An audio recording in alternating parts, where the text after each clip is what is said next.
Hi, oh my God, this is my first live attempt at Quantum Leap of the Week. So, hello everybody, welcome. Thank you so much for joining.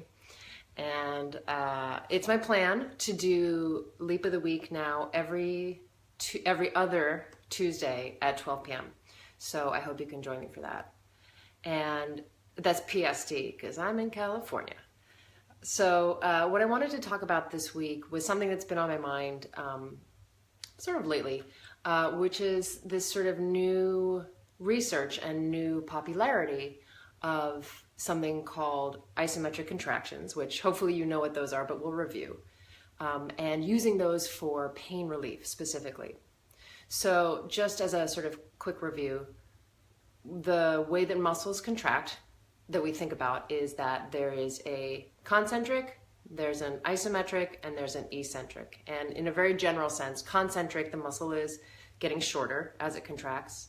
Eccentric, the muscle is getting longer as it contracts. Isometric, the muscle is staying the same length. It's not getting shorter or longer.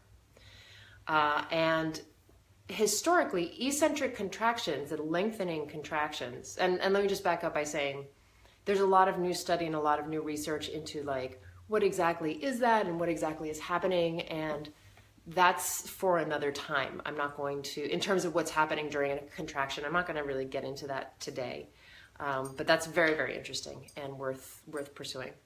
And my dog is here making doggy noises. Historically, eccentric contraction has been the one that gets the most attention in terms of both strengthening, because with an eccentric contraction, you can actually tolerate, I believe it's about 40% more load onto a muscle than you can with a concentric or an isometric contraction. And it's also historically been used for people who have tendon pain or tendinopathy. And so that's still there. When we think about isometric contractions as sort of holding still type of contractions, if you go to a yoga class, you know there's quite a bit of isometric contraction that happens in yoga class, and maybe you're thinking to yourself, well, for me personally, the longer I stay in that isometrically contracted yoga pose, the more pain I have. But that's something else. That's just muscle fatigue. That's not what we're talking about specifically. That's not injury related or injury creating. So what's happening now is that there are quite a few studies out there that are looking into using isometric contractions specifically for pain relief. And there's an article that I posted yesterday, and I'll post it again with this. I'll post it in the comments so that you can take a look at it. Hello, friends, and see what it's about. The article that I posted was a great roundup of a lot of different studies that exist currently for the use of isometric contractions. I also, when I did my own research and I looked into the studies that are out there, I found sort of a variety of studies and also a variety of results on whether or not isometric contraction is useful. There's a lot of studies on patellar tendon, on the Achilles tendon. There's studies on tennis elbow.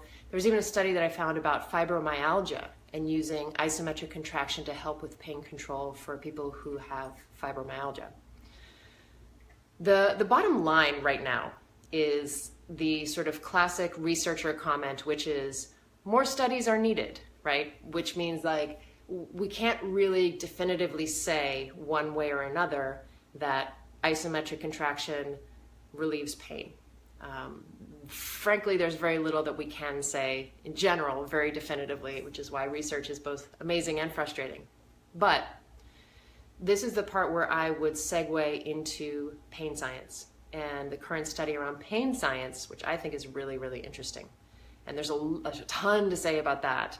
But specifically to this today, what I want to talk about is when people have pain with a movement, a lot of the time, generally speaking, they develop fear around doing that movement. And that fear has given a name. It's called kinesiophobia, right? So if I have pain every time I bring my arm up, I am going to have fear that there's going to be pain every time I bring my arm up. So we know that in order to help people get out of pain when movement occurs, that we have to help them create movement that doesn't have pain attached to it. Because we have to get the brain to understand, to start to remap its preconceived ideas of what's going to happen, that fear.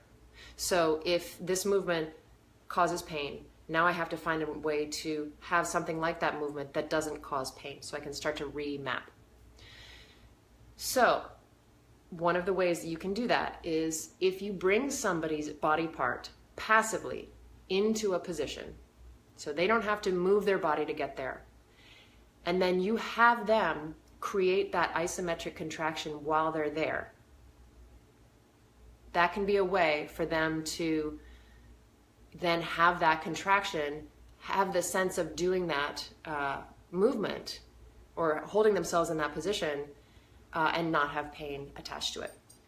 So for example, if we go back to this arm demonstration, let's say you have someone and whenever they bring their arm up like this, it hurts. So what you would do is you would bring their arm up to whatever the position is. And then once they're there, you're going to ask them to now start to contract the muscles around the shoulder. So in this case, it's going to be deltoid and some pec and some other muscles to hold themselves in that position. And you would either completely take away your support, or you might just reduce the amount of support. You might be like, okay, I'm going to help you 50% and you do the other 50%. And then check in with them and see if that has helped them with their pain. Ways that you can then progress that would be, if you can take your arm away completely, then maybe they do also the eccentric part, which is the bringing back down. Or let's say you can't take your hand away completely, it's still not strong enough. You could then maintain your support, that 50% support or whatever, and just slowly help them control the movement down.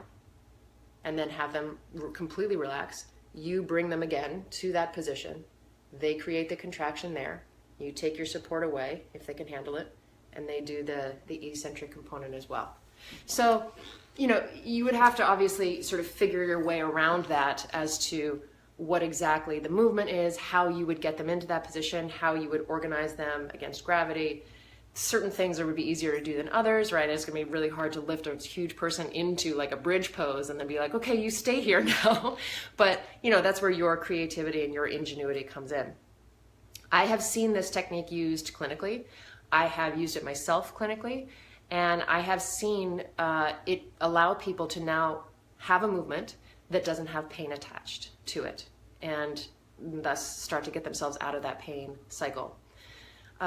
Ultimately, this is a real it depends situation, like everything basically, but like really so much of what we do. So this may be something where you try it with someone and it works and that's great and you use it, or maybe you try it and they're not ready yet to tolerate that level of engagement of muscle, and so you shelve it for another time. But that's kind of where we are with that right now. Hopefully more information, more research, more study is going to come out. And in the meantime, thank you so much for watching. I'm really thrilled to be back doing this again. I had a very crazy spring, summer, and everything's a little more settled now. I would love to hear your thoughts and your comments below in the comment box. Again, I'm going to post the page that had now I can't remember any of my words, that had the studies, so you can go look at that. Every 2 weeks, Facebook Live, Tuesdays at 12 p.m. Pacific Standard Time, that's my plan.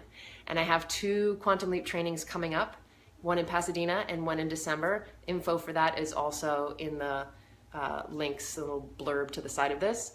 And that's it. Thank you so much for watching. Thank you, Alex Ellis, for answering my last minute panic questions and also just dragging me kicking and screaming. You and Taylor Dunham are firmly pulling me into the 21st century, and I really appreciate it.